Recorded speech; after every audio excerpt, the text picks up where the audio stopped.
Hello everyone. Welcome to our event, the launch of the pamphlet Out of the Impasse, Debating Class Politics and Canadian Unions. And we're honoured to be hosting Herman Rosenfeld, who I imagine many of you know. So this is a Leo Panitch School event, and it represents the latest in a long-running series of pamphlets published by the Socialist Project. And this pamphlet in particular, it features 4 pieces of striking analysis, all drawing on Herman's decades of experience as an auto worker, educator and socialist activist. My name's Andrew Osborne. I'm a Labour sociologist and sometime trade union organiser, and somewhat newcomer to Canada. So it's a pleasure to read Herman's analysis and learn more about the Canadian labour landscape. So just to briefly introduce Herman to those who don't know. Herman is a Toronto-based socialist activist, educator and organiser, and a writer. He's originally from Newark, New Jersey, and came to Canada in 1972. He is a retired national staff person with the Canadian Auto Workers Union, now Unifor, and worked in the education department. Before that, he worked for 15 years on the General Motors Assembly, in the General Motors Assembly plant in Scarborough, on the assembly line, and as an elected union committee person. So just not to say too much about the pamphlets, but I read all of the articles that are combined in the pamphlets, which I think they're written between 2020 and 2025, and they somewhat describe Labour's decline under neoliberalism, and how that decline is political, not merely economic, and that as such unions alone cannot reverse this. So collectively, the pieces call for resisting managerial corruption, managerial cooptation through processes like lean production, and argue that rebuilding class consciousness requires an organised political left. So I'll just hand over to Herman now.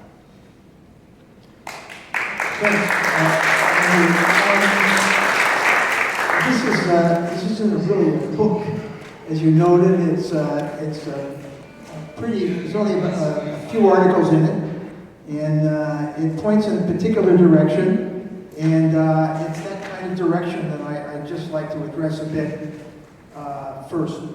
And how many people have had a chance to read it? Because it's not that not that many, and that's okay. I've never been to a book launch where everybody's read the book first, so that's okay. There's a first piece has to do with context.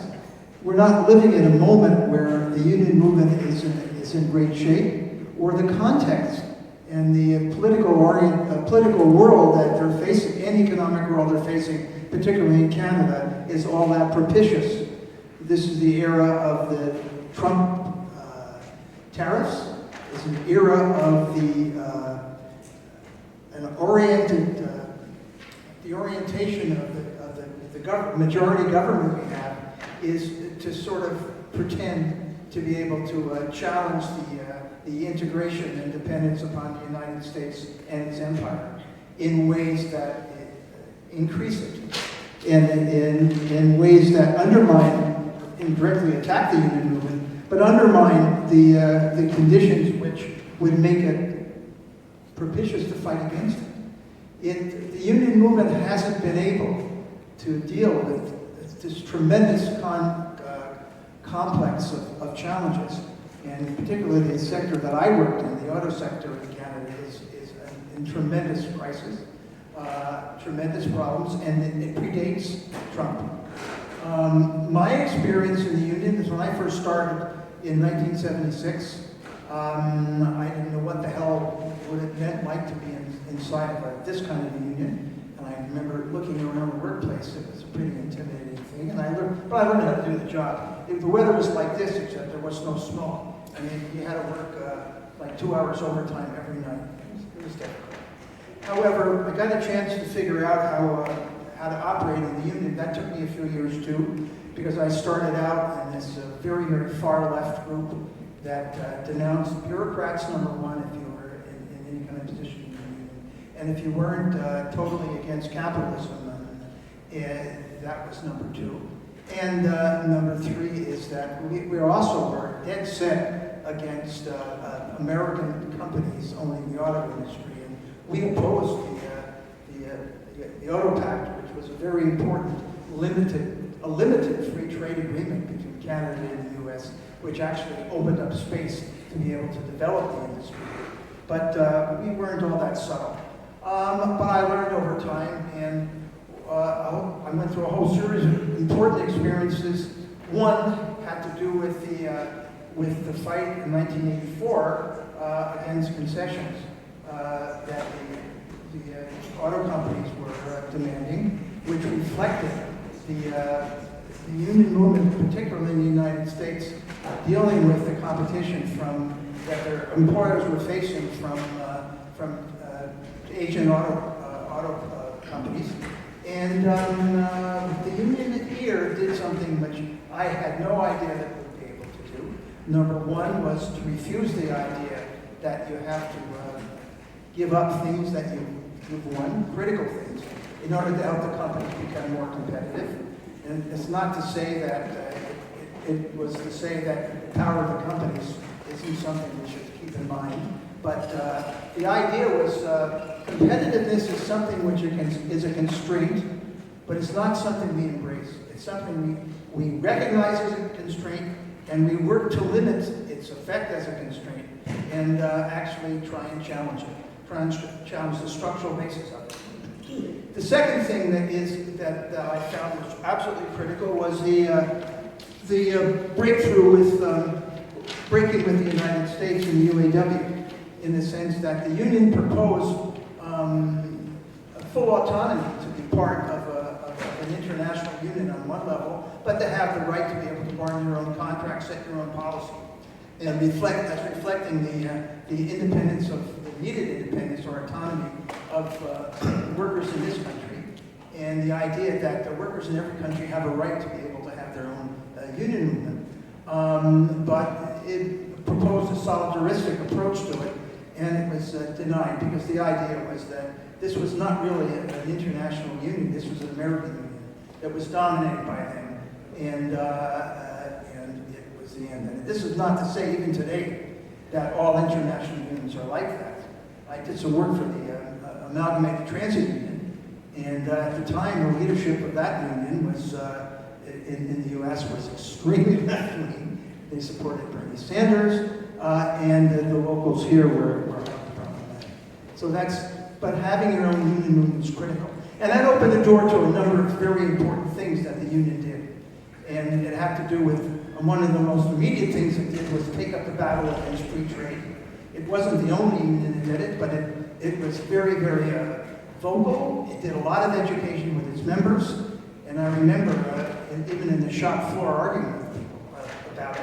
I was a union rep, I was able to do it. And it's a very important battle.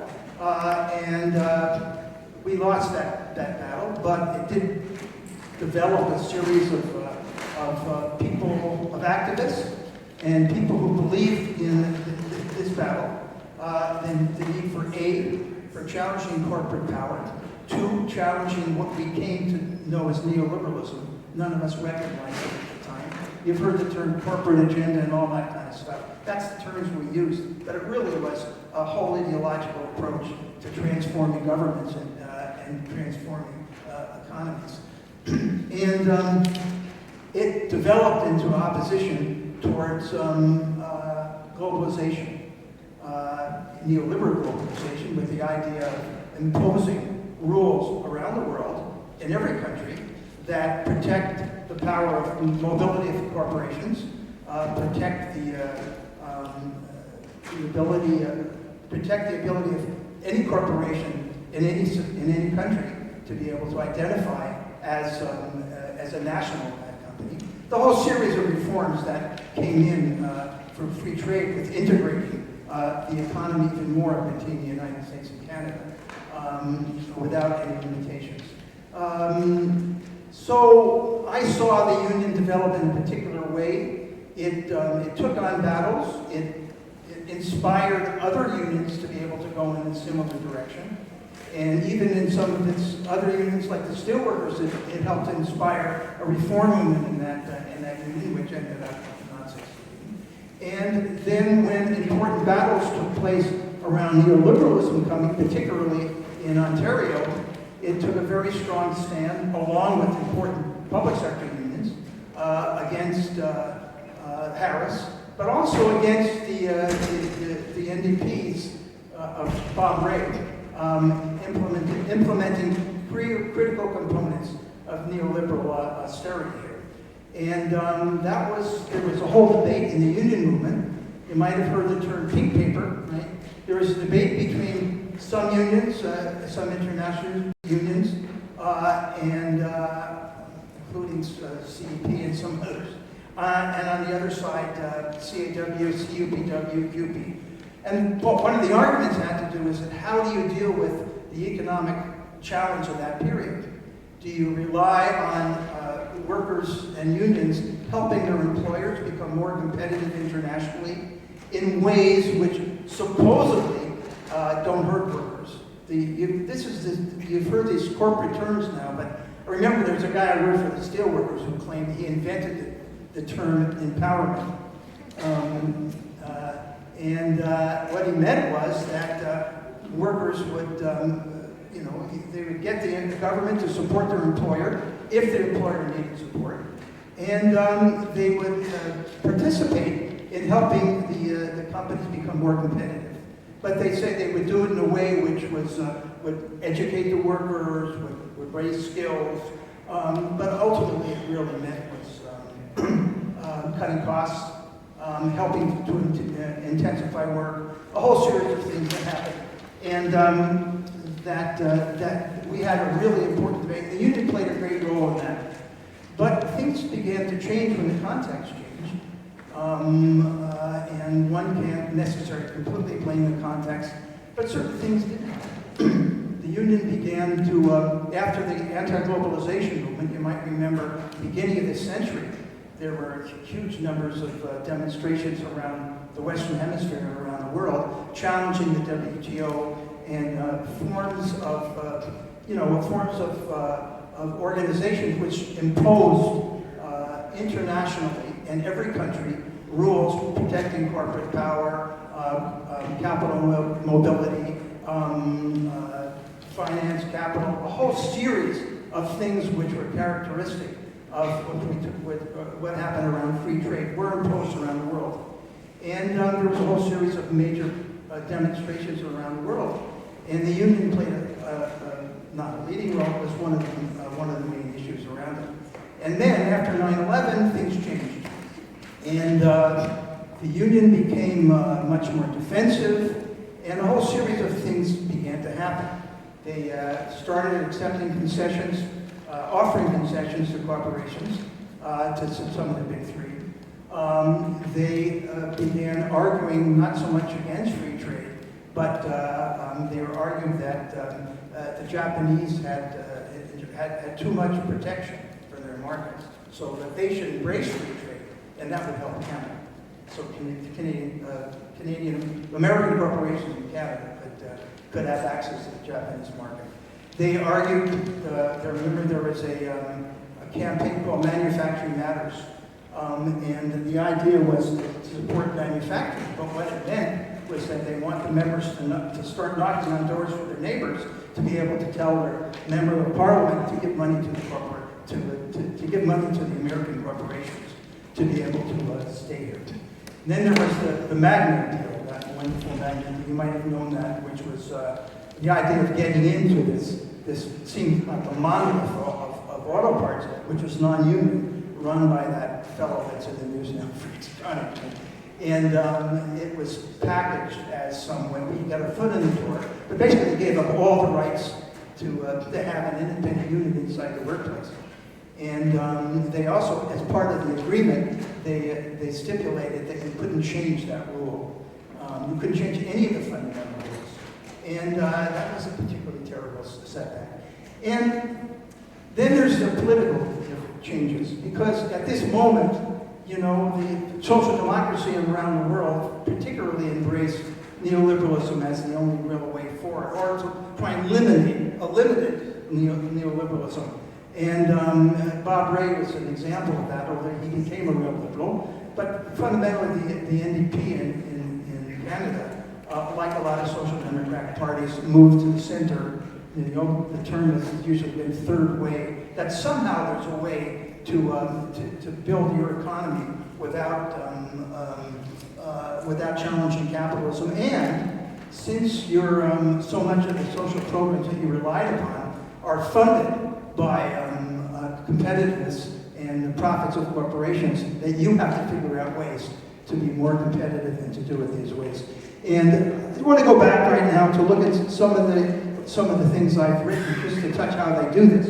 The first piece is a long one on lean production, and it was written because in a respected left-wing journal called Catalyst in the United States, there was an article, I couldn't believe it was there, arguing that the Japanese production management system, or lean production, which involved intensifying work, looking for ways to shave seconds, and often it's hundreds of seconds, in some places they do it by computer, to intensify work, and the workplace becomes more productive, quote unquote. And a lot of those programs also involve workers or union collaboration with the corporation to help them find ways to increase this. There are workloads. Not all of the programs involve the worker collaboration, but the ones in this article they describe as much.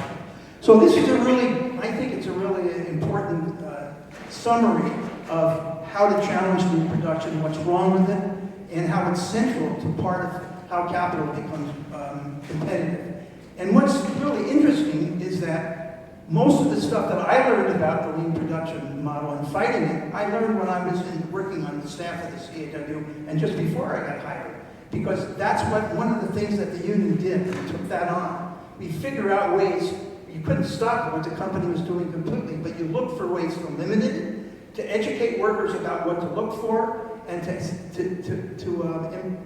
make sure that workers understood we have a different goal around this stuff. And we have to maintain that difference and try and build our capacity to challenge this. One of the first things that changed when the union started to change in the late 90s and beginning of in the early 2000s was when they stopped fighting lean production. They stopped arguing that the union has to have its own perspective. Because the companies kept on saying, we need to have these production systems to be competitive. And instead of saying, whoa, this is not something we want to buy into, they stopped challenging it. And it's not as if that there really was competition that mattered. The second piece is a longer piece, but I tried to touch on some of the elements of it. It is a book review of a book called Shifting Gears by Stephanie Ross and Larry Savage, two rather savvy labor studies people. And they were known to be supporters of the NDP.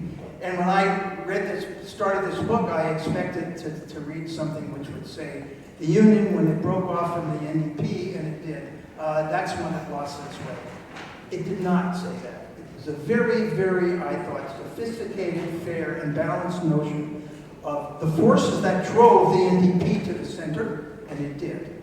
And the forces that drove the union to the center, that pushed it to stop fighting back, that made it more difficult to fight, the cost of fighting back so difficult, and how the break from the political support of the NDP was mixed. On the one hand, it was driven by opposition to the NDP's adoption of neoliberalism, a la Bob Rae, and if you look at the provincial government, NDP governments, and secondly, and the unions wanting to move to the left. But secondly, how does the union move to the left without any left-wing parties or left-wing movements to drive it there? And it's that contradiction which this book, Shifting Gears, deals with. And I review the book and I try and explain what I think that is, rather than critique it, because I think it's a very good thesis. I thought that this book, I highly recommend that book. And my piece on that is pretty long, and it touches on some of the things I'm just talking about now.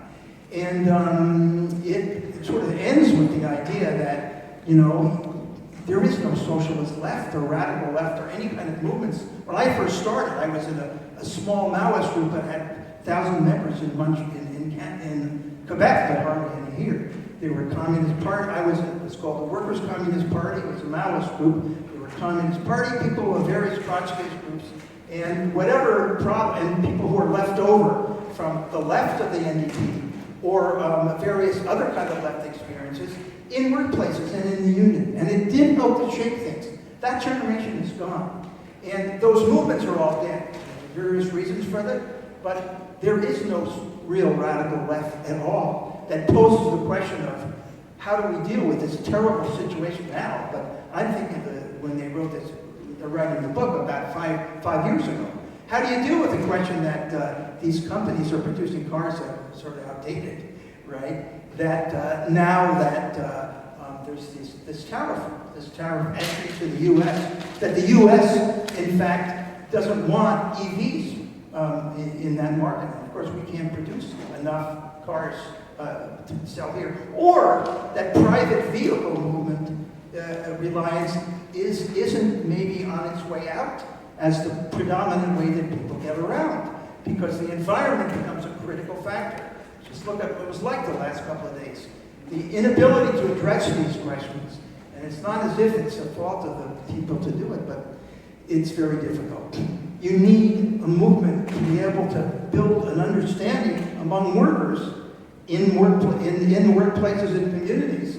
How do you deal with this? And so you build a base to challenge it. It's interesting that this book actually doesn't get into it that much, but it opens the door to that kind of a problem, rather than saying breaking with the NDP was the reason why they're moving off.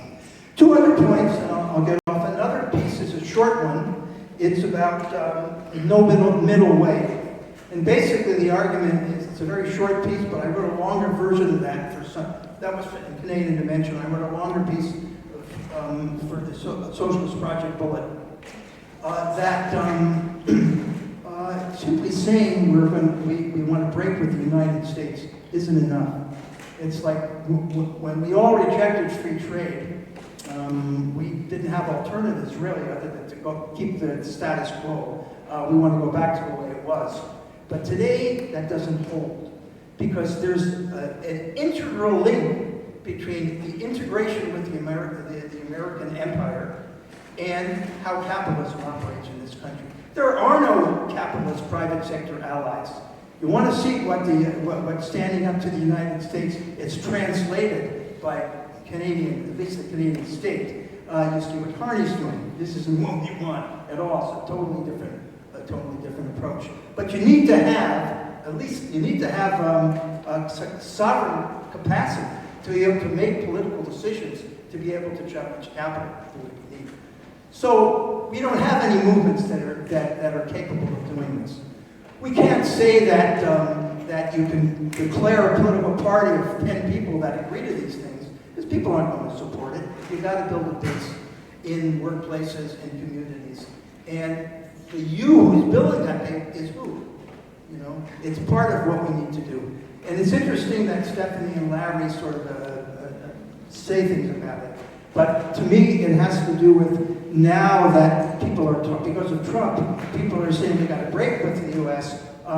It's not just a question of breaking with the U.S., it's a question of how do we do this? How do we move in that direction? How do we get people to think about how to move in that direction? And because we're not in a position, but it's the idea that we're not going to be in a position to say we can keep Canadian neoliberalism and capitalism and be independent of the United States, out of what Carney says. Ain't going to be the independent of the United States. And those who argue that we can develop this a new high-tech competitive economy are without breaking with the United States and being dependent upon not breaking with the rules of neoliberalism, capital mobility, the U.S. dollar dominating everything.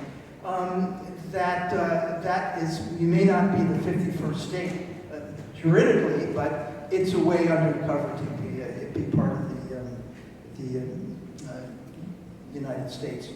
That's what it leads to. That's what it will lead to.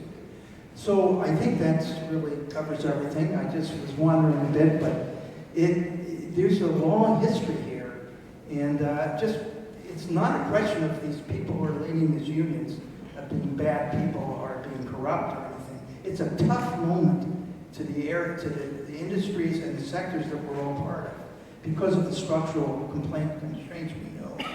But the question is, do you start to pose the question of addressing those constraints or simply going on the way things have been going on? Because that may not be sustainable in certain industries and in certain sectors. So I'll stop.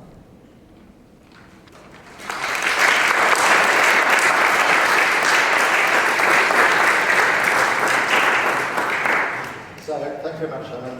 It's incredibly concise and knowledgeable. And I'm sure people have plenty of questions, so we're going to do a Q&A. Or comments. Comments, observations. I have a quick question as well first, and then we'll pass the microphone around. So, I just wanted to ask, because in your final article you mentioned similar challenges, different approaches, comparison between UAW and the Unifor strategy.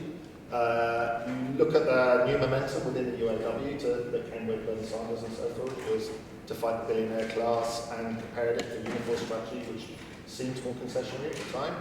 And I wondered if, like, post-tariffs, you've noticed any change in political consciousness on this side of the border, and is that possible given that unions in the past have been this kind of unstable proxy for elected?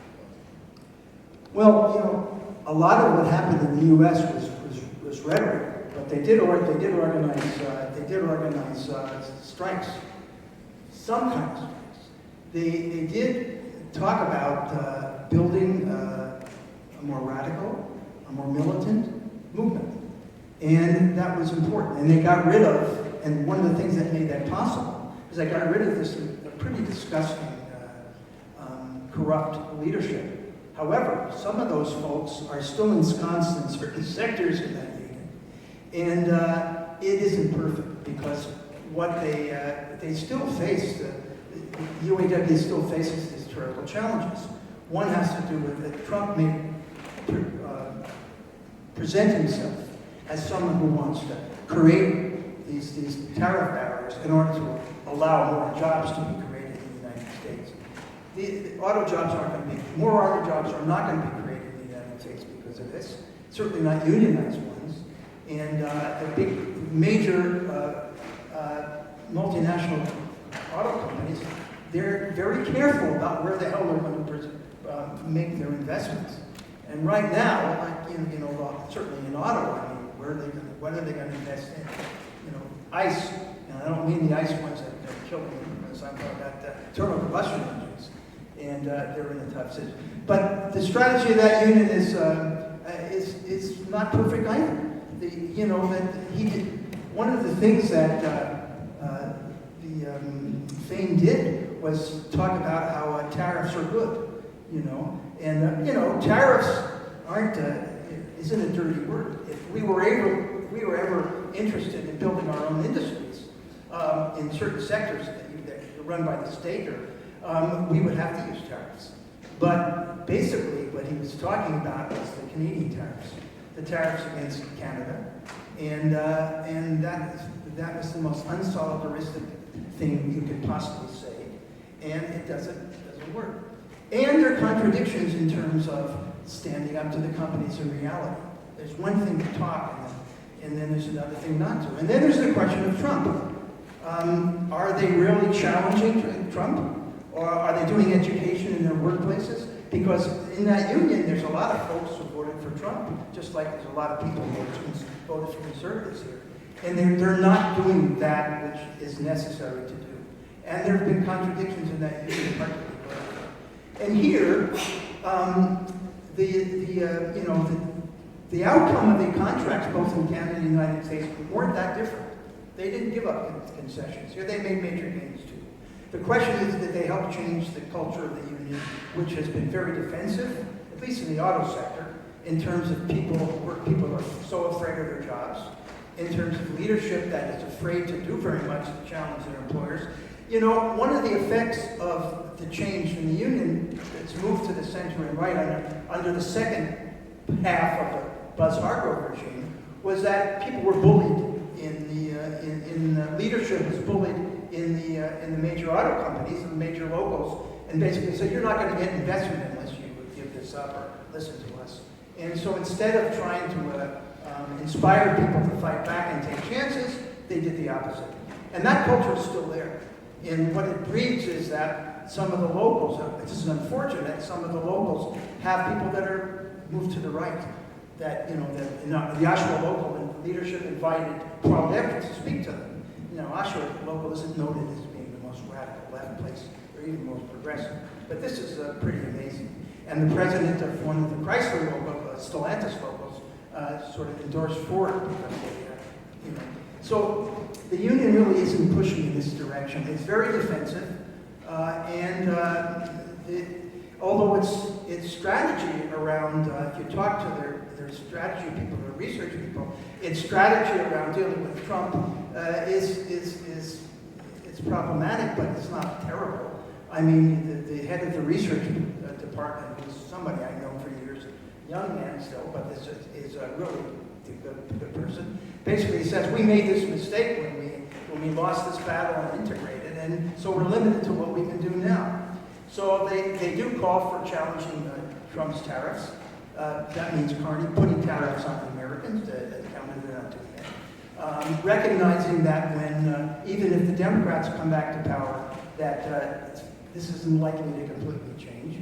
And making sort of proposals for things like the government developing a transportation department, which might coordinate a lot of this stuff, which you can't say is not a bad thing. On the other hand, they still live in a world of, and this is something that's it's out there among a lot of the industrial unions and the more progressive people around them, unfortunately, is that they define industrial strategy as anything that isn't just leaving everything to the market.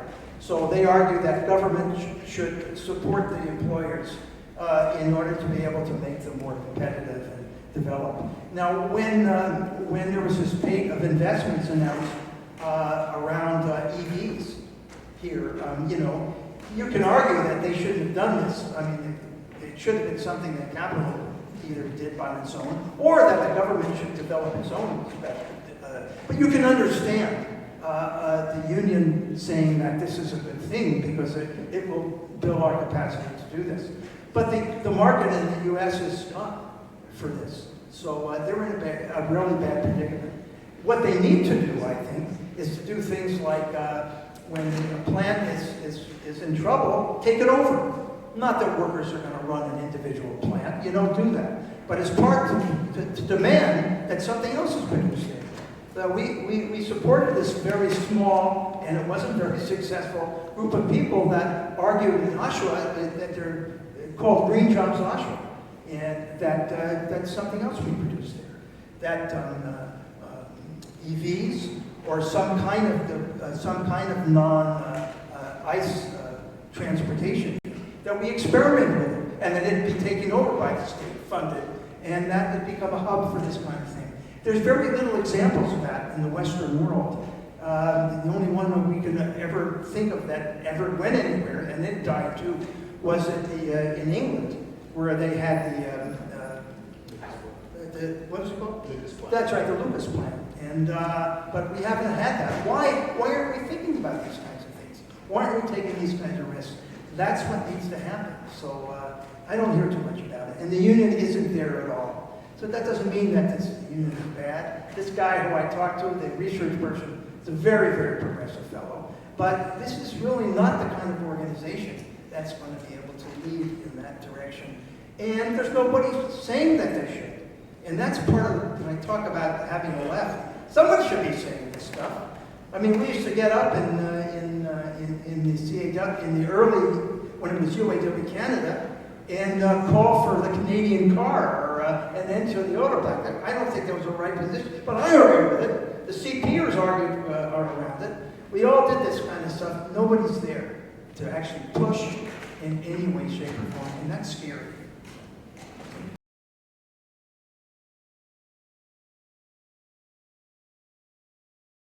Well, yeah, there are individuals around, and the groups that I know of have no roots in working class spaces yet.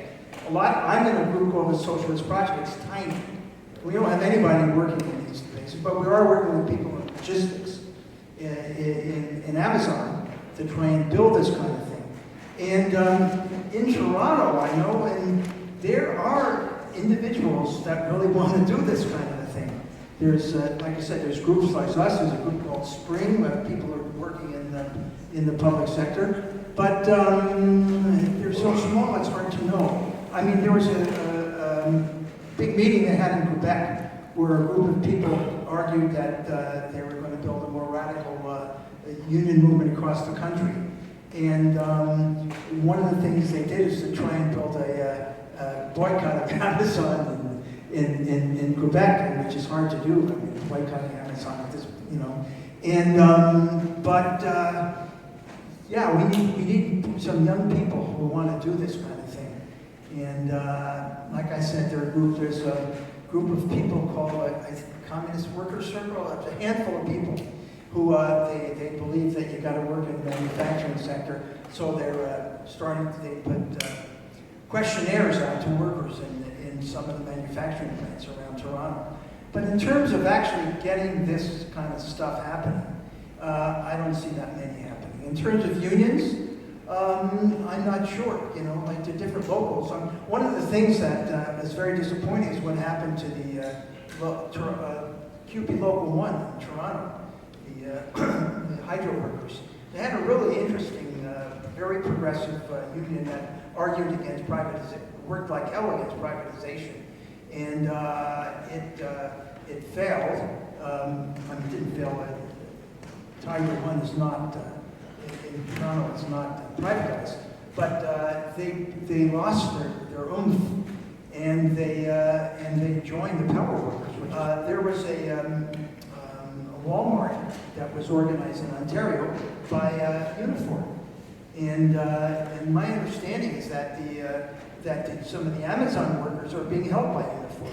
So it's a mix. I mean, you know, I can't really say that any union is dominated by the left, but you know, a union itself is not going to become, you know, a radical hotbed of anything. A union is a mix of people with all the different kinds of perspectives, and also unions are dependent on employers.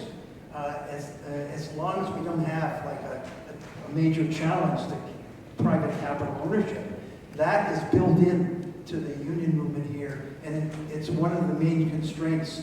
So if one can argue that competitiveness is a constraint, that's one of the structural roots and structural bases. But you need some groupings or people to actually get other people to actually want to be active in the unions. I remember when I was younger, there were pockets of people from all these different political groups active in different locals in UAW, but also in steelworkers and also in a number of places. And there's some really excellent local leadership. And you know, one of the people in the audience wrote a history of the English local, the steelworkers, and they lost that plant. But man, that local built, did some education, and it's possible. So I don't need to put something down here.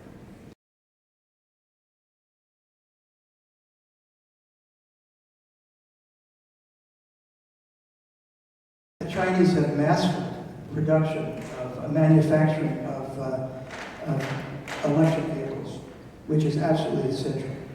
And I'll work backwards in terms of what I think we should be doing. Quite frankly, you know, one of the ways of approaching the crisis in auto is to engage more than just have 20,000 or 30,000, 70,000 of the vehicles. I don't understand. I do understand, but there should be a process of what they did with the Japanese. What the Chinese did is, aside from their planning capacity and the fact that their financial system is regulated, and they have capital controls to be able to plan those things, that joint ventures with the Chinese producers to be able to learn the expertise here and to be able to provide affordable electric vehicles to move off of ice, which would mean, it means that's what they did. One of the things they did, the Chinese did, they brought in foreign producers, and they had joint ventures with them, or they learned from them, and then they phased them out. So if you want to comment on the general economy, China is a different issue. I don't think it's a socialist country, but it's not ordinary capitalist country either. It's a pretty unique mix of planning and private, and in a context where there's, there's certain kinds of participation at a base level, but it's not democratic at all in terms of working class people don't have any autonomous power. They don't. They're basically paid similar ways. There's a labor market as they are here, but it's a pretty unique situation. And I think, as far as aside from getting lost in that bigger debate, I think that EVs are critical, and if they have the expertise, there's no reason why they can't be. But in the U.S., they don't want to particularly do that. And the other thing is, we want to be able to have that capacity, but we also want to be able to have a different kind of transportation, just based on public transit, a whole series of different, and you have to gear living situations to accept how you do planning and social planning and that sort of stuff. They do some of that there, but it's also so much is marketized there that it's limited. So I hope that answers your question without getting into a big screaming match about what China is or isn't. There's no reason we shouldn't take advantage of what they've been able to do and make some of that work for us, with us. But there's a tremendous lobby that hates China. Every once in a while you read an article in the Star or the Globe by Charles Burton, you got this guy is that which is totally racist and xenophobic about China, and I'd say anti-communist, but you can't say they're really communists. On the other hand, we can get into that some other time.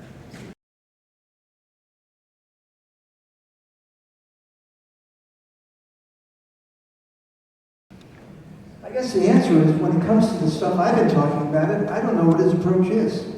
I mean, on certain things, like the environment and fossil fuels and what's happening in China, what's happening in Palestine, and the attack on unions, he's taken really good positions. The reason why I didn't really talk about it, because I haven't seen them engage with the union movement. Historically, there's a number of axes that that divided the NDP, which helped to bring Abiy to power. I don't want to go into all of them, but one of them is around dealing with the social movements, linking up the social movements. Well, who is the social movement? It's the unions.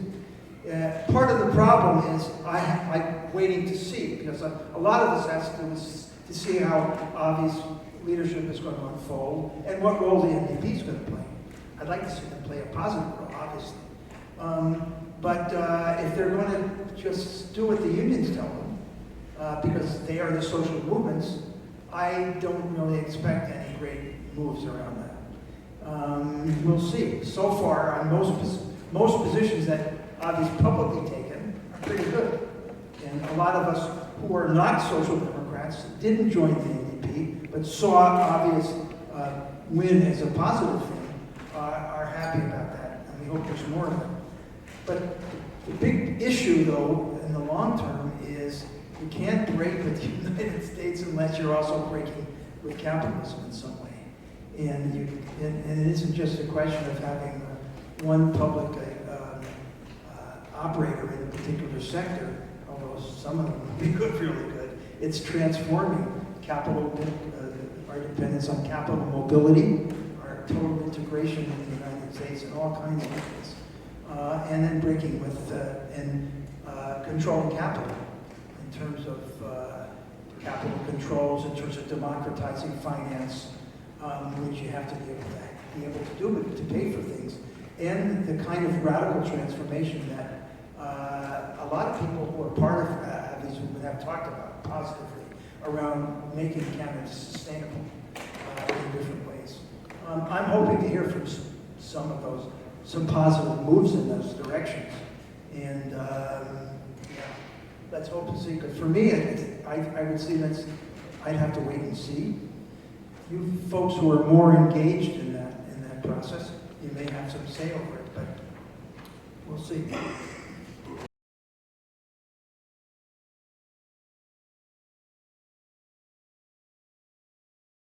I'm not involved in that, so I think that some of the pot shots they take against Lewis, I think are pretty unfair. Although I think some of the stands that Engler takes about international issues, I agree with about NATO and all service and stuff. But I don't get involved in the internal politics of a party that has an ideology that I don't accept. But I just say, to think you can come from the outside and take over an institution like that has roots, some very good roots, some very not so good roots, and impose something from the outside that it's not going to, it doesn't make sense and it's not going to work.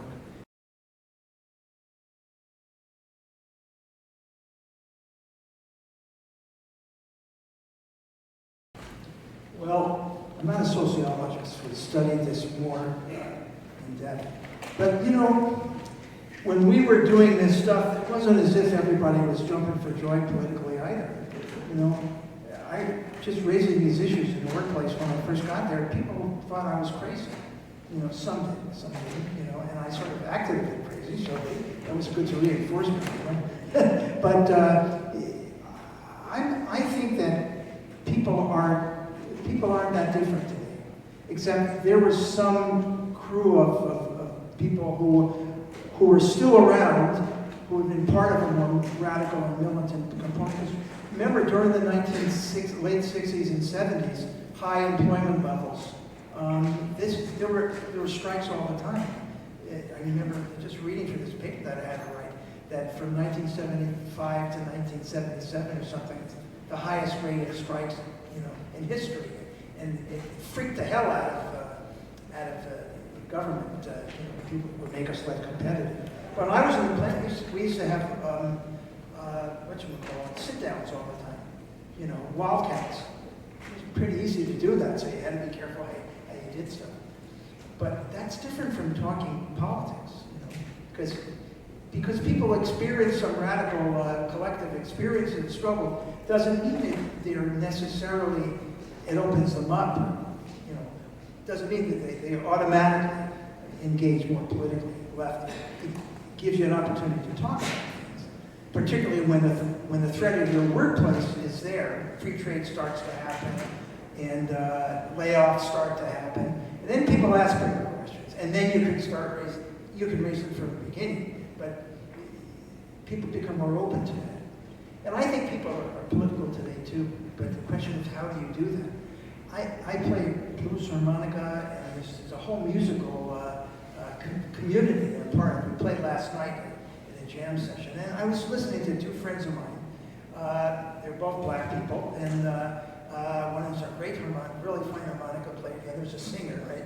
And they were talking about Carney, and they were really into it. Of course, they wouldn't say what we weren't saying what they're saying. They were saying how great, he's outsmarted problematic, and he's outsmarted all this kind of stuff.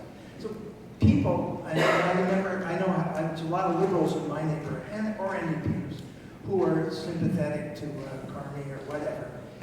People are open politically, you just got to find ways to raise it.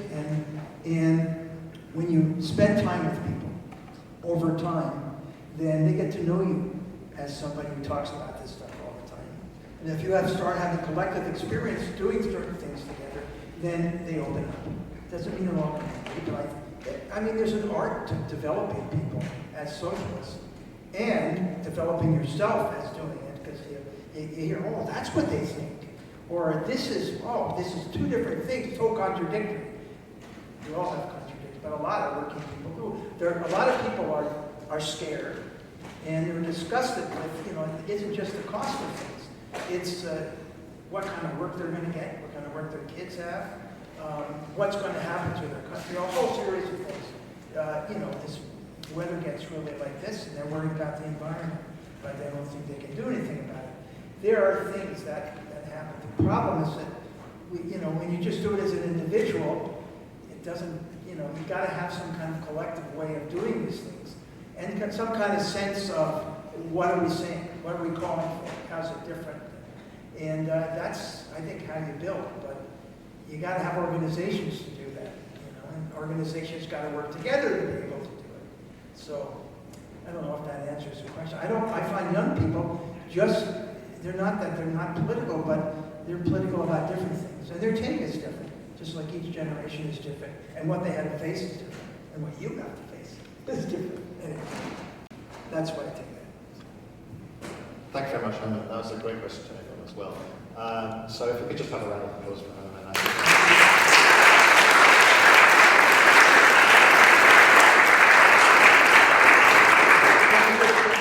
I highly recommend, if you really want to get into this, to read that Shifting Gears book, because it's not one-sided about the Indian. When I first read it, I thought those people that it's all going to be about the NDP. It isn't, but it isn't. It touches on a lot of contradictions, which, Christ, I never thought they'd write about. And anyway, when the merger of the CAW and Unifor was part of and CEP was happening, I wrote a piece about it, which is very. I reread it, and it's pretty supportive, but it raises questions. It's called, and it's on the Socialist Project website, the CAW-CEP merger: New Union in a Difficult World.